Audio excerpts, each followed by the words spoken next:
ప్రభుత్వం జనగణన కులగణన చేపట్టాలనే నిర్ణయం తీసుకోవడం హర్షించదగ్గ విషయమన్నారు బీజేపీ ఎంపీ ఈటెల రాజేందర్. దేశాన్ని 48 ఏళ్ల పాటు పరిపాలించిన కాంగ్రెస్ ఏనాడు కులగణన చేయాలన్న సోయ లేదన్నారు. కానీ అధికారంలో లేనప్పుడు కాంగ్రెస్ పార్టీకి బీసీ కులగణన గుర్తుకొస్తుందని ఆక్షేపించారు.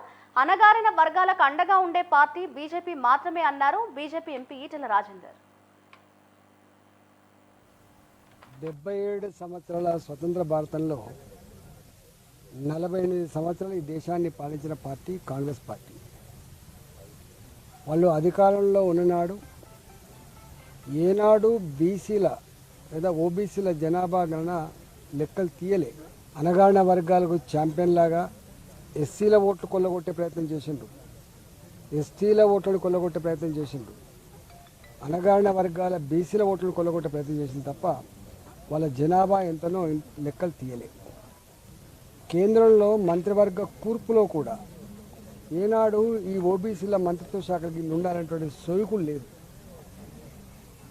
అధికారంలో ఉన్ననాడు చెయ్యని పార్టీ ప్రతిపక్షంలో ఉన్నప్పుడు మాత్రం బీసీల జనాభా లెక్కలు తీయాలి, బీసీలకు ప్రాధాన్యత ఇవ్వాలనేటువంటి ఒక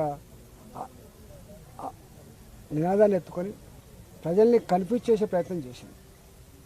భారతీయ జనతా పార్టీ 2014లో నరేంద్ర మోడీ గారిని ఒక ఓబీసీ బిడ్డను దేశానికి ప్రధానమంత్రిని అందించినటువంటి చరిత్ర భారతీయ జనతా పార్టీది.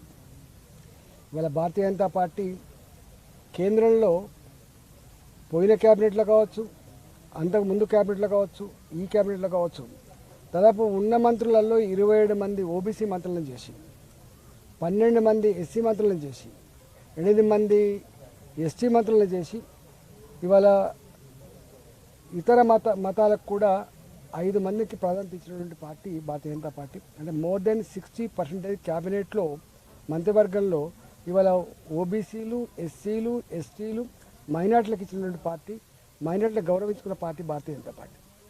77 సంవత్సరాల స్వతంత్ర భారతంలో